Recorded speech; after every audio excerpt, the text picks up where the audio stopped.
வாழ்க வளமுடன் நண்பர்கள் அனைவருக்கும் வணக்கம். நான் உங்கள் நண்பன் அர்ஜுன். நான் செபியில பதிவு பெற்ற பங்கு முதலீட்டு ஆலோசகர், செபி ரிஜிஸ்டர்ட் இன்வெஸ்ட்மெண்ட் அட்வைசர். என்னோட யூடியூப் நேம் அர்ஜுன் பங்கு மார்க்கெட். இன்னைக்கு 3rd ஏப்ரல் போஸ்ட் மார்க்கெட் போட்டு பார்த்துடலாம். மார்க்கெட் ஓப்பன் ஆனது கேப் டவுன்ல ஓப்பன் ஆச்சு. அதாவது குளோபல் மார்க்கெட் ட்ரெண்டுக்கு தகுந்த மாதிரி ஓப்பன் ஆச்சு. ஆனால் குளோபல் மார்க்கெட் எல்லாமே வீக்காக தான் இருந்துச்சு. நம்ம மார்க்கெட் மட்டும் ஒரு ஷார்ப் ரெக்கவரி, கொஞ்சம் ப்ராஃபிட் புக்கிங் ஆஃப்டர்நூன். ஓகேங்களா? ஓவரால் நம்ம மார்க்கெட் இப்படி தான் இருக்கு. நிஃப்டி பேங்க் நிஃப்டியோடைய தேஸ்ட் சப்போர்ட் அண்ட் ரெசிஸ்டன்ஸு, நிஃப்டியோட ஓப்பன் இன்ட்ரெஸ்ட்டு, இன்னைக்கு ஒரு பிரேக் அவுட் ஸ்டாக்கு. அதாவது எஸ்டர்டே வந்து ஏபி கேபிட்டல், ஐசிசி புடென்ஷியல் சொல்லியிருந்தேன். ஏபி கேபிட்டல் 199 பிரேக் அவுட் ஆகிட்டு இப்போ வந்து 206 வந்துருக்குது. இப்போ ஐசிசி புடென்ஷியல் அது ஸ்ட்ராங்காக கன்சல்டேட் ஆகிட்டு இருக்குது. இன்னைக்கு ஒரு break out stock, important event. So எல்லாமே இந்த வீடியோவில் பார்த்துடலாம். எங்கேயும் ஸ்கிப் பண்ணால் பாருங்கள், இந்த வீடியோ உங்களுக்கு கண்டிப்பாக யூஸ்ஃபுல்லாக இருக்கும். ஓகே, யூஎஸ் மார்க்கெட் ஜஸ்ட் ஒரு கிளான்ஸ் பார்த்துடலாம். அதாவது யூஎஸ் மார்க்கெட்டு இந்த லாஸ்ட் 3 டேஸாகவே டவ் வந்து மோர் தென் 2% டவுன் ஆயிருக்குது. எஸ்டர்டே வந்து நல்ல ஒரு ஷார்ப் டவுனு. என்ன ரீசன் அப்படின்னு பார்த்தோம் அப்படின்னா, எஸ்டர்டே ஃபெட் கவர்னர்ஸோடைய ஸ்பீச் இருந்துச்சு அப்படின்னு எஸ்டர்டே வீடியோவில் சொல்லியிருந்தேன். அந்த ஸ்பீச்சில் வந்து 3 கவர்னருமே வந்து என்ன மாதிரியான கமெண்ட் கொடுத்துருக்குறாங்க அப்படின்னா, இப்போ நம்ம வந்து அவசரப்பட்டு எதையும் வந்து ரேட் கட் பண்ண வேணாம், இப்போ இருக்கிற ரேட்டையே வந்து கொஞ்சம் ஹோல்டு பண்ணணும். அதாவது இன்ஃப்ளேஷன் மற்ற எல்லா டேட்டாவும் வந்து நமக்கு ஃபேவராக வரும்போது மட்டும்தான் நம்ம வந்து ரேட் கட் பண்ணணும் அப்படிங்கிற மாதிரி ஒரு ஹாக்கிஸ் கமெண்ட் கொடுத்துருக்குறாங்க. இவங்களுக்கெல்லாம் இதே வேலையை போச்சு. அதாவது ஒரு 6-7 கவர்னர் இருக்கிறாங்க. ஒரு தடவை வந்து எல்லாமே வந்து ஒரு டோவிஸ் கமெண்ட் கொடுக்குறாங்க. அதுக்கு அடுத்ததான் வந்து எல்லாமே வந்து ஒரு ஹாக்கிஸ் கமெண்ட் கொடுக்குறாங்க. இப்போ லாஸ்ட்டு 15 days பேக் தான் வந்து ஃபெட் இன்ட்ரெஸ்ட் ரேட் டிசிஷனில் நாங்கள் வந்து ரேட் வந்து கட் பண்ணுவோம் அப்படின்னு ஒரு பிக் டோவிஷ் கமெண்ட் கொடுத்தாங்க. அதுக்கு அடுத்ததான் வந்து என்ன ஆச்சு, அதுக்கப்புறமா வந்த டேட்டா எல்லாமே வந்து ஆல்மோஸ்ட் ஆஸ் எக்ஸ்பெக்டட் தான் இருக்குது. அதாவது எஸ்டர்டே வந்து ஜாப் ஓப்பனிங்ஸ் டேட்டா வந்துச்சு, அது வந்து இன்லைன் வித் எக்ஸ்பெக்டேஷன் தான். பட் ஜூன் மாதம் வந்து ரேட் கட் பண்ண வேணாம், நம்ம வந்து இன்னமும் வந்து ஹோல்டு பண்ணணும் அப்படின்னு எஸ்டர்டே சொல்கிறாங்க. இன்னைக்கு வந்து ஒரு கிளைமேக்ஸ் சீன் இருக்குது. என்னன்னா, ஃபெட் சேர்பர்சன் ஜெரோம் பவுலுடைய ஸ்பீச் இருக்குது. ஸோ ஜெரோம் பவுல் வந்து எந்த மாதிரியான ஸ்பீச் கொடுக்குறாரு அப்படிங்கிறத இப்போ ஃபோக்கஸ் பண்ணணும். ஓகேங்களா? எஸ்டர்டே வந்து இந்த 3 கவர்னருமே வந்து ஒரு ஹாக்கிஸ் கமெண்ட் கொடுத்ததுனால யூஎஸ் மார்க்கெட்டு ஒரு sharp selling pressure. Dow, Nasdaq, S&P 500 இது 3 இண்டெக்ஸுமே வந்து அரௌண்ட் 1% வந்து டவுனில் க்ளோஸ் ஆயிருக்குது. யூஎஸ் வலாட்டிலிட்டி இண்டெக்ஸ் 7% டிக்ரீஸ் ஆகிட்டு 14.8க்கு வந்துருக்குது. யூஎஸ் 10-year பாண்ட் ஈல்டு 4.4க்கு போயிட்டு 4.35 வந்து செட்டில் ஆயிருக்குது. யூஎஸ் மார்க்கெட்டு இறங்குது, வலாட்டிலிட்டி இண்டெக்ஸ் ஏறுது. அதே மாதிரி பாண்ட் ஈல்டு வந்து பார்த்தீங்கன்னா 4.3க்கு வந்துருக்குது. ஓகேங்களா? டெஸ்லா ஷேர்ஸ் வந்து எஸ்டர்டே வந்து மோர் தென் 5 to 7% வரையும் டவுன் ஆயிருக்குது. ரீசன் என்னன்னா, அவங்களுடைய சேல்ஸ் வந்து ரொம்ப வந்து குறைவாக வந்திருக்குது. ஓகேங்களா? ஓகே, இன்னைக்கு மார்னிங் ஏசியன் மார்க்கெட் பார்க்கும்போது, அதாவது நம்ம ஏசியன் மார்க்கெட் ஓப்பன் பண்ணுறதுக்கு முன்னாடியே வந்து தைவானில் வந்து ஒரு ஸ்ட்ராங் எர்த்குவாக்கு. ஸோ அதனுடைய இம்பேக்ட் ஏசியன் மார்க்கெட்டில் மைல்டாக தான் இருந்துச்சு. அதாவது தைவான் இண்டெக்ஸே வந்து 0.6% தான் டவுன் ஆயிருக்குது. சைனா மார்க்கெட் வந்து 1% டவுன் ஆயிருக்குது. ஹேங்ஸங்கு, ஷாங்காய் ஆல்மோஸ்ட் 0.75% டவுனில் க்ளோஸ் ஆயிருக்குது. நம்ம Nifty yesterday night 150 points down indicate பண்ணிட்டு இருந்துச்சு. இன்னைக்கு மார்னிங் 100 பாயிண்ட்ஸ் டவுன் இண்டிகேட் பண்ணிட்டு இருந்துச்சு. நம்ம நிஃப்டி ஓப்பன் ஆனது 70 பாயிண்ட்ஸ் அரௌண்ட் வந்து டவுனில் ஓப்பன் ஆச்சு. 22,410ல ஓப்பன் ஆகிட்டு 22,350, தென் 22,520 நியர்பை ஆல் டைம் ஹை. அதாவது ஆல் டைம் ஹை பெறுகிறது 22,529.9. நியர்பை ஆல் டைம் ஹை வந்துட்டு அங்கேருந்து ஆல்மோஸ்ட் ஒரு 70 பாயிண்ட்ஸ் வந்து ப்ராஃபிட் புக்கிங். இப்போ வந்து ஆல் டைம் ஹையில் வந்து ஆல்மோஸ்ட், அதாவது எஸ்டர்டே வரையும் ட்ரிபிள் டாப் வந்து ஃபார்ம் ஆயிருச்சு. இன்னைக்கு வந்து 4th டாப் வந்து ஃபார்ம் ஆயிருக்குது. ஸோ நான் ரிப்பீட்டடாக நான் சொல்லிகிட்டே இருக்கிறது தான், 22,530க்கு மேலே நிஃப்டி சஸ்டெயின் ஆகிட்டு அதுக்கு மேலே க்ளோஸ் ஆச்சு அப்படின்னா ஃபர்தர் ரேலி வரும். ஓகேங்களா? ஃபர்தர் ரேலி வரும். இல்லை மறுபடியும் வந்து இது வந்து 4th டாப்பாகவே இருந்துச்சு அப்படின்னா ஒரு செல்லிங் ப்ரெஷர் வரும். இப்போ வந்து புல்ஸ் அண்ட் பேர்ஸ் 2 பேருமே வந்து ரெடியாக இருக்கிறாங்க.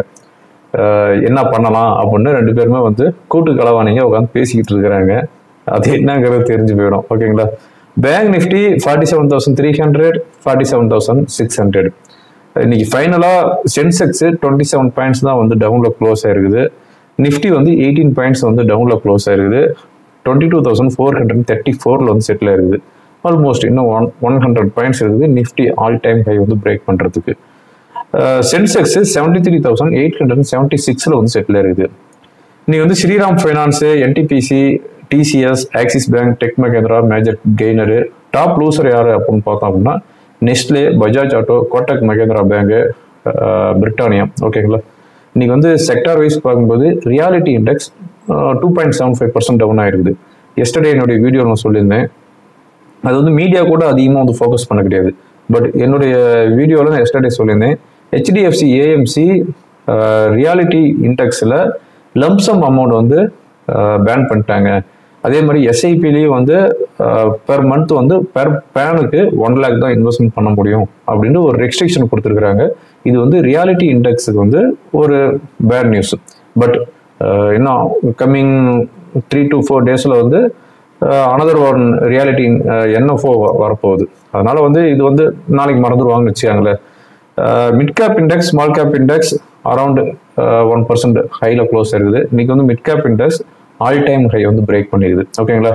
இதான் இப்போ இருக்கிற போஸ்ட் மார்க்கெட் போட்டு அது இல்லாத வொலட்டிலிட்டி இண்டெக்ஸ் இன்னைக்கு வந்து 11.50 வந்துருக்குது.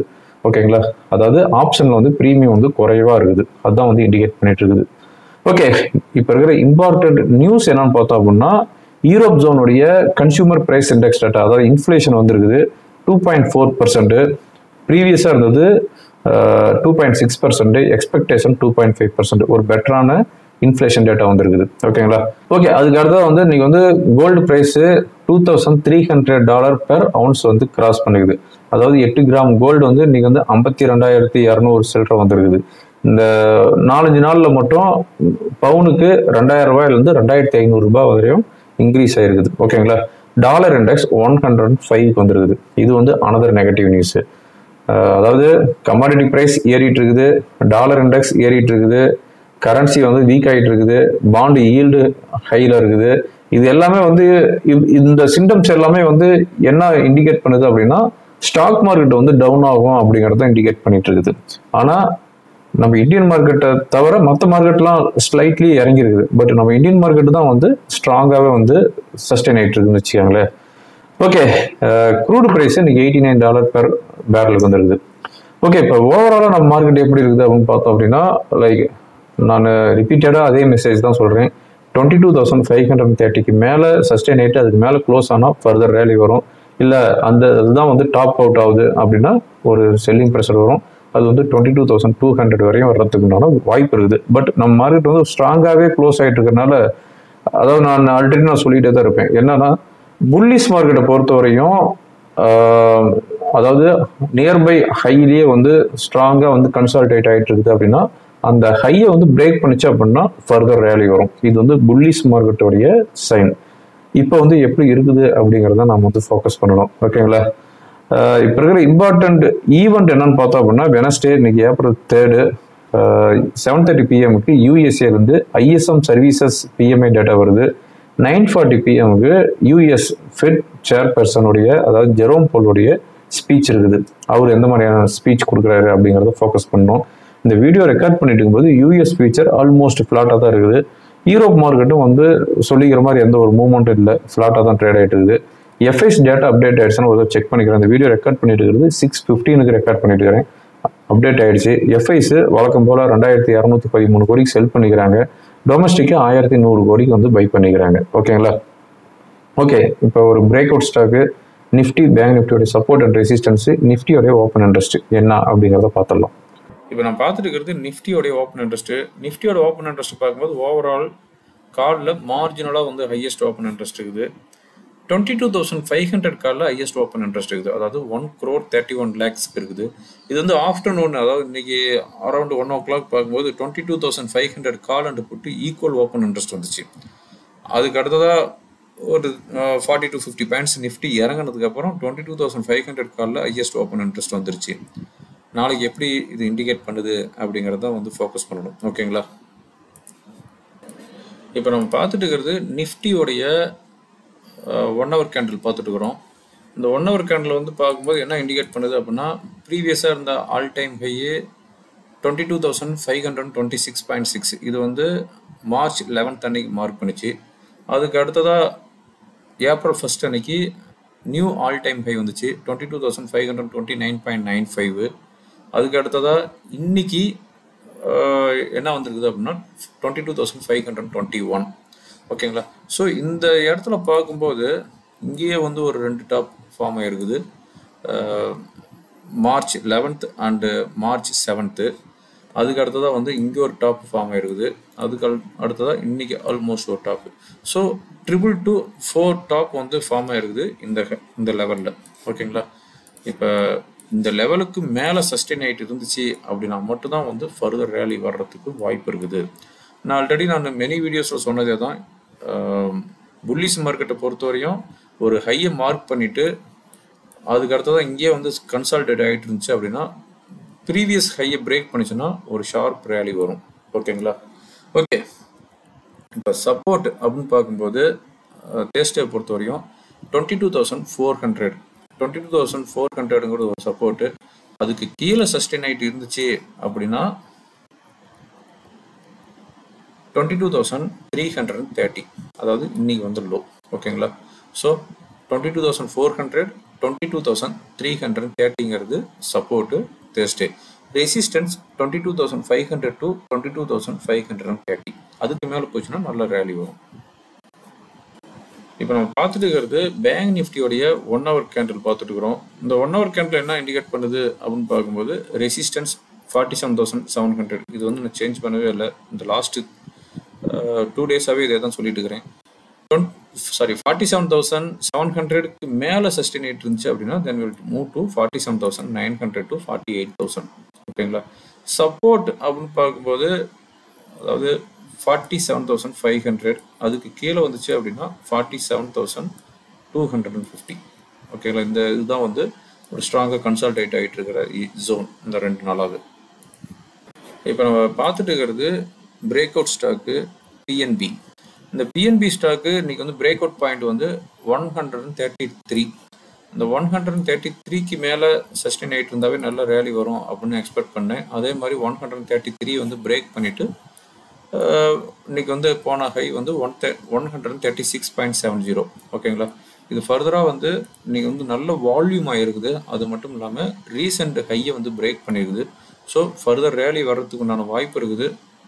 வந்துச்சு அப்படின்னா 150 வரையும் போகிறதுக்கு உண்டான வாய்ப்பு இருக்குது. சப்போர்ட் அப்படின்னு பார்க்கும்போது அதாவது ஸ்விங் அலர்ட்டாக நீங்கள் எடுத்தீங்க அப்படின்னா சப்போர்ட் அண்ட் ஸ்டாப் லாஸ் அப்படின்னு பார்த்தேன் அப்படின்னா 114 rupees. இது வந்து லாஸ்ட்டு 2 monthோடைய லோ. ஸோ 114 rupeesங்கிறது ஒரு சப்போர்ட்டு. 133க்கு மேலே சஸ்டெயின் ஆகிட்டு இருந்துச்சுன்னா 150 வரையும் போகிறதுக்கு உண்டான வாய்ப்பு இருக்குது. இது வந்து ஜஸ்ட் உங்களுக்கு வந்து ஒரு இன்ஃபர்மேஷன் தான். இது வந்து நான் உங்ககிட்ட வந்து பை பண்ணுங்க அப்படின்னு ரெக்கமெண்டேஷனும் கொடுக்க கிடையாது. ஓகேங்களா. ஓகே ஃப்ரெண்ட்ஸ், இந்த வீடியோ உங்களுக்கு ரொம்ப யூஸ்ஃபுல்லாக இருக்குன்னு நினைக்கிறேன். யூஸ்ஃபுல்லாக இருந்துச்சு அப்படின்னா உங்கள் ஃப்ரெண்டுங்களுக்கு ஃபார்வர்ட் பண்ணுங்கள். தேங்க்யூ ஃபார் வாட்சிங். வாழ்க வளமுடன்.